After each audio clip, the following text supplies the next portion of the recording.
Hey guys! Hope you had a wonderful Thanksgiving yesterday. Now, during breaks, sometimes I get a little bit bored, and so I like to make things. And so I'm going to show you guys how to make something called oobleck. Okay, so this is what it looks like, and now I'm going to show you how to make it. Alright? Put that off to the side. Now, all you have to do is have a few household things. Okay, I'm going to use borax, which is a common household cleaner, but there are also ways to make this using cornstarch and shaving cream. We also need some glue, and you can use the clear glue, the opaque glue, which is the white glue, or you can actually, to spice it up a little, you can use the glitter glue. Okay, and then you just need some water and some food coloring, if you so choose to change the color. Okay? So, what we want to do first is get a couple containers that we're going to mix some different things in. Okay? So the first thing... I have one question. I forget. Can you, if you make it with clear glue, would it be clear?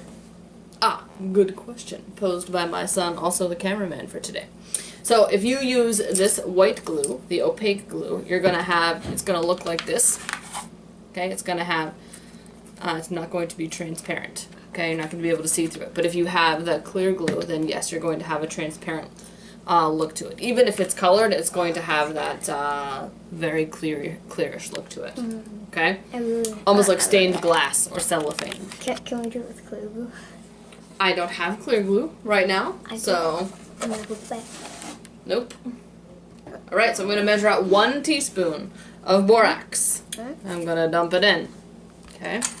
I'm going to take my 1 cup of water, which I had already measured out, and I'm going to dump that in. The goal here is to stir in the borax so that it is mostly dissolved. Kind of looks like salt or sugar grains. And we want it to be fully mixed with the water, as mixed as possible. Okay, you're probably still going to have some little granules, and that's okay. If you use warm water, it will probably dissolve a bit faster than if you use the cold water. Alright, so I'm going to set that aside. And now I'm going to take out my other container. I'm going to use half a cup of water. Pour that in.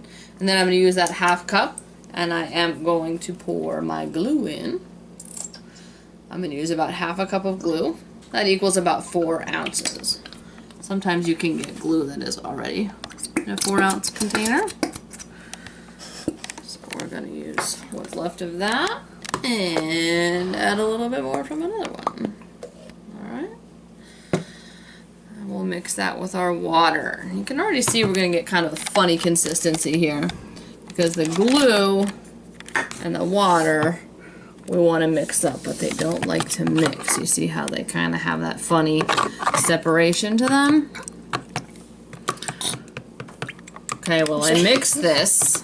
In science class you should have already talked about matter and how everything in our world is one of 3 things.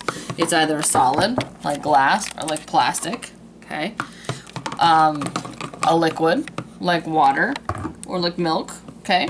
Or a gas, like the air that we breathe, or the stuff that comes out of your car, okay? But there's also a 4th one, it's called non-Newtonian fluids. And you see those around like ketchup, okay, like quicksand, or actually kind of like glue, alright? And so this oobleck that we're making is actually going to be a non-Newtonian fluid. What the heck is a non-Newtonian fluid? It really just means that it is not a solid and it's not a liquid, and so that means that it isn't going to stay the same shape. This cup never changes shape, okay? And it means that it's not going to just flow in to wherever like water does, okay? It's going to keep its shape for a while, and it's going to very slowly change shape, okay? Think about how you pour ketchup on your burger. It doesn't just instantly flow all over it, right? It takes a little while. No hot dog. Well, whatever you choose to eat it on. Alright, I digress. So, I've made purple oobleck, Purple. I'm gonna make some yellow oobleck so that we're gonna represent our Erie Royal colors here. So I'm gonna take my food coloring and I'm gonna add it to my glue and water mixture here. Kind of nasty. And depending on how yellow you want it, or whatever color you choose, you're gonna put more in if you want it brighter, or less if you don't want it as bright. Okay. So now that I have a very pretty yellow color here. Oh, that is pretty. Okay. Don't forget about our borax solution over here. Now I have 2 solutions, and I'm gonna mix them up and show you what happens. Okay, so we have this nice thick consistency, we have this nice watery consistency, and let's see what happens when we combine them. So there's our water with a little bit of borax in it, and here comes our glue and water. And nice. you're gonna see a nice change happen here, okay? That is really pretty. Oh, so gosh. I'm gonna start out with a spoon, because if it were a liquid, I would be able to stir it.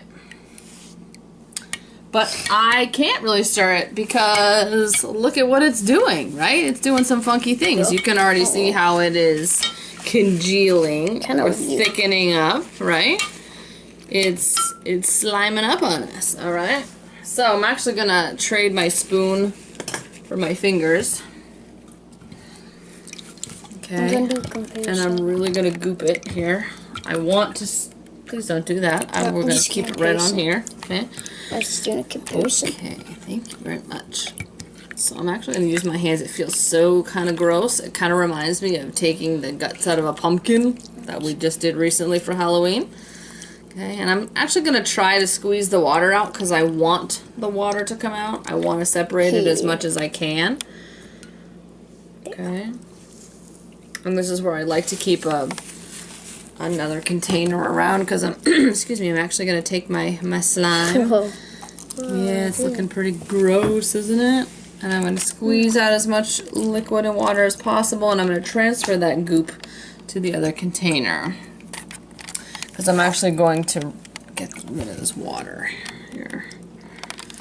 So I'm going to try to get all this goop out of here. Alright, and I'm going to just get rid of this water and bring our pan back here. And again, we can see how we've got that water separating out. So I'm just going to real quick get rid of that. And you can see I'm going to squish it. Alright, I'm going to transfer it back to the pan. You like that? Yes. Alright, and the more I work it with my fingers, okay, the smoother it's going to become, the more that water gets worked out of there, and it's going to have that nice consistency that our purple does. Our purple we've handled a bit, so that's why it's going to be, it's nice and smooth. Okay. So, there's that. Alright. Oh yeah, that's spreading out. Yep. As you can see. Alright. And actually I can show you. Get another container. And it has that jiggly effect, right? Woo. Woo. Now, one hallmark or characteristic of a non-Newtonian fluid is that I can take my spoon and I can hit it and it actually won't go through. Make tiny indents. Right, little tiny indents, but it's not going to go through. Alright? But if I take my spoon and I very, very slowly push it through, kind of like a knife through butter, okay, it's actually going to cut right through it. Okay? So if I hit it, nothing happens. I won't let it through. But if I push it very slowly, it's going to let me go all the way through. Pretty cool, right? Alright, so if I take it and I make it into one shape, really, really gross. Okay, and then I set it in this bowl.